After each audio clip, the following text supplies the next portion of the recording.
नमस्कार, आप देख रहे हैं प्राइम न्यूज़। लखनऊ सचिवालय से रिटायर्ड बुजुर्ग हीरा सिंह की जमीन भूमाफिया राम मिलन सिंह द्वारा कब्जा करने पर प्रेस क्लब लखनऊ में हीरा सिंह ने प्रेस कॉन्फ्रेंस की। रिपोर्ट कृष्णा शर्मा। पर हमारे गांव के भूमाफिया राम मिलन सिंह कब्जा करना चाहते हैं और हम लोग तरह तरह से प्रताड़ित कर रहे हैं। हमने इस मामले में अपनी दरख्वास्त एसडीएम और पुलिस अधिकारियों को भी दिया, समाचार दिवस में भी दिया, मगर अभी तक कोई कार्रवाई नहीं हुई। हमारी अवस्था इस समय 85 वर्ष की है। हम चलने फिरने में अपंग हैं और चल फिर नहीं पाते, काम से सुन नहीं पाते। हमारी तमाम समस्या हैं। हम दौड़ते दौड़ते थक गए हैं। हमारी सुनवाई नहीं हो रही है। हम आप लोगों के धर्म में आए हैं कि हमारी बात को मुख्यमंत्री तक पहुँचाना, इससे बड़ी कार्रवाई होगी। आपके परिवार में कौन कौन लोग हैं? हमारे परिवार में केवल बहू है और हमारे लड़के की डेथ अगले साल हो गई। केवल बहू है और हमारे पास हम सरकारी नौकरी में थे, पेंशन से घर चल रहा है। हमारे मृत्यु के बाद कोई नहीं, उनके पास सहारा नहीं है। हमने उस जमीन में 100 बीघा जमीन इनको दान स्वरूप दिया। उस पर भी वो वहाँ तहसील में रुपया देकर किसी तरह खारिज करा दिया। जो हमारे पास सबूत है, खतौनी में नाम दर्ज है, बहू का नाम दर्ज होने के बाद उसको निरस्त करा दिया। अब वो पुलिस और तहसील में ही दिन भर बैठता है और उसकी वहाँ पहुँच है। हम चूँकि शहर लखनऊ में रहते हैं, पैतृक जमीन गांव में है, उसकी देख रेख करने में हम पासवर्ड हैं।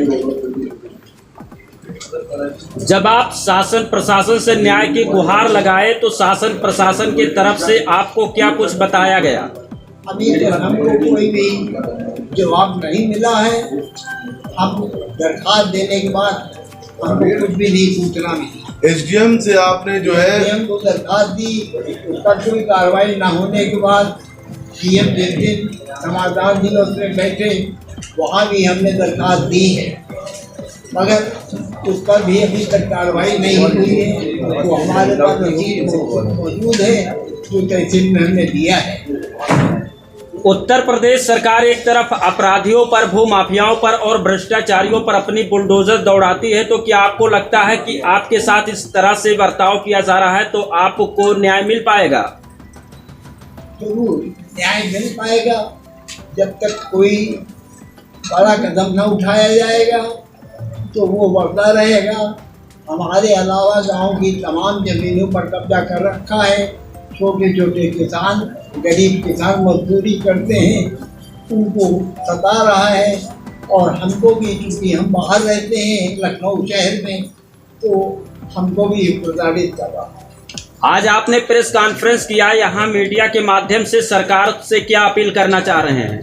हम सरकार से चाहते हैं कि वो जमीन पर कब्जा ना करे और जो बहू के नाम हमने जमीन ट्रांसफर की है उसमें वो ध्यान न पैदा करें। अगर आपको न्याय नहीं मिला तो आगे क्या करेंगे? अगर आपको न्याय नहीं मिला तो आगे फिर क्या कदम होगा? न्याय न करने के बाद यही है कि हम सीधे मुख्यमंत्री से मिलें और अपनी प्रार्थना करें कि इस पर शीघ्र कार्रवाई की जाए और अन्यथा कहीं भी हमारी सुनवाई नहीं होगी। अधिकारियों ने आपकी बहू का नाम निरस्त किया तो उसके पीछे क्या तर्क दिया उन्होंने? क्यों निकाल दिए? क्यों नहीं चढ़ाया? खतौनी पे नाम क्यों नहीं चढ़ा?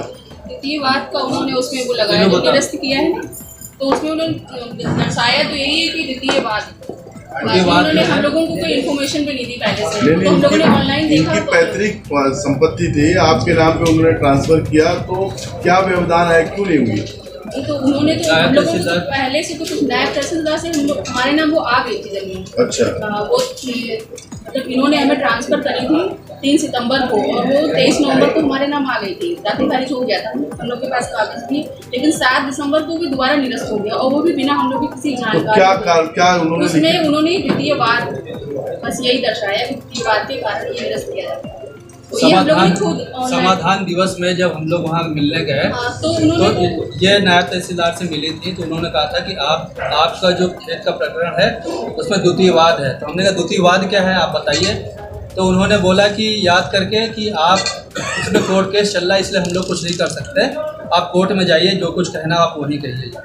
वैसे भी हम लोग जिसके पास न्याय लेने गए बोला उन लोगों ने यही है कि हम लोग को ये कोर्ट में केस चल रहा है। तो वास्तव में विवाद है क्या?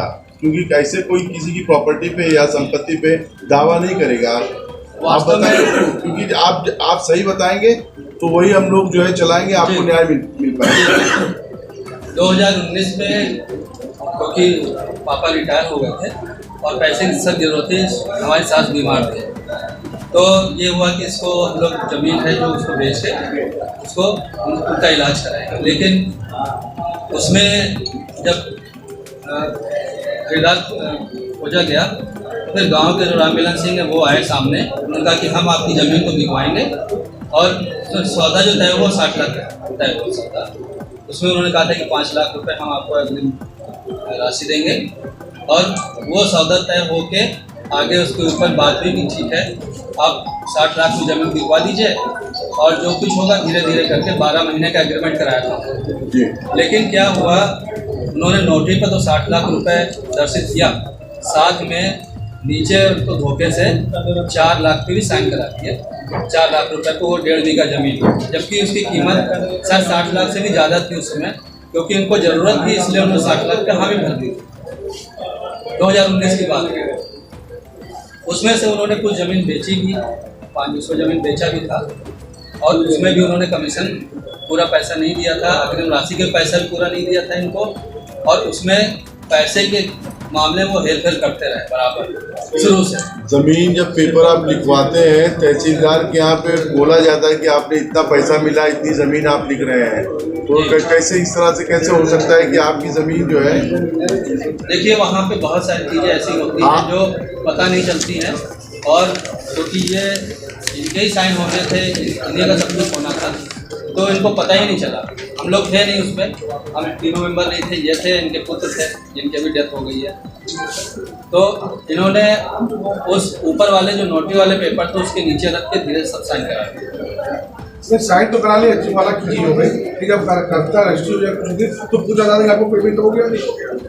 अब अगर कोई ऐसे पूछेगा कि वहाँ सिर्फ नोटरी हो रही थी, ना कि रजिस्ट्री हो रही थी, तो नोटरी के दौरान किसी से पूछा नहीं जाता है कि आप क्या कर रहे हैं जी। हाँ, नोटरी दौरान किसी से नहीं पूछा जाता, और जब ये नोटरी पे साइन हो रही थी उसी दौरान नीचे एक पेज और लगा हुआ, साइन कर दिए। इनके कहने का ये मतलब चाहते हैं आप प्रशासन से, और जो है खासकर मुख्यमंत्री जी से क्या चाहते हैं आप? यही चाहते हैं कि न्याय मिले इनको, क्योंकि वही ज़मीन एकमात्र सहारा है जिनका, बाकी पेंशन से घर का काम चल रहा है। अभी इतने वृद्ध हैं, दौड़ नहीं सकते हैं, हम लोग हैं, हम लोग भी एक सपोर्ट एक लिमिट तक ही कर सकते हैं, उसके आगे तो हम लोग भी नहीं कर सकते हैं। तो प्रशासन से, शासन से ये निवेदन है कि इनके साथ न्याय किया जाए, जो ज़मीन है इनके नाम कराई जाए, और उसका जो राममिलन है उसका जो एग्रीमेंट है उसको खारिज कराया जाए। अब उसको उस एग्रीमेंट के 4 साल हो चुके हैं, 4 साल हो चुके हैं सर। तो आप 4 साल बाद आप लोग जाग रहे हैं? इसलिए जाग रहे हैं क्योंकि पिछले 2 साल से ये परिवार इतना परेशान था, जिनकी पत्नी की डेथ हुई उनके पति की डेथ हुई। एक परिवार में अगर 2 लोग की डेथ अगर 1 साल के अंदर हो जाए, और तो उस परिवार की व्यथा सकती है, कितना ज़्यादा वो परेशान रहते हैं, और लंबी बीमारी से दोनों लोगों की मृत्यु हुई है, और कुछ समझने का मौका ही नहीं मिला।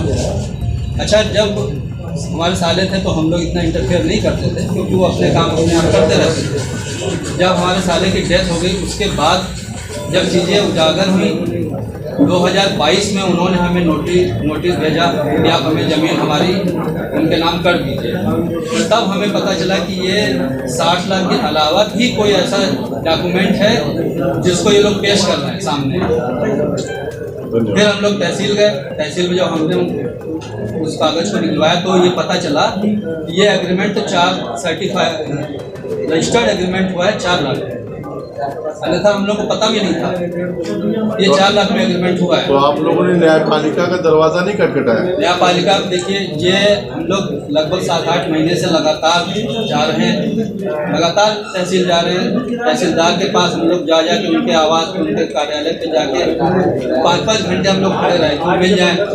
उनकी डेटें लग रही, लगातार डेटें लग रही हैं। पिछले आप ये समझ लीजिए सितंबर से अब तक कम से कम 8-9 डेटें लग चुकी हैं, लेकिन कोई सुनवाई नहीं, किसी तरह की। चलिए ठीक है, थैंक यू।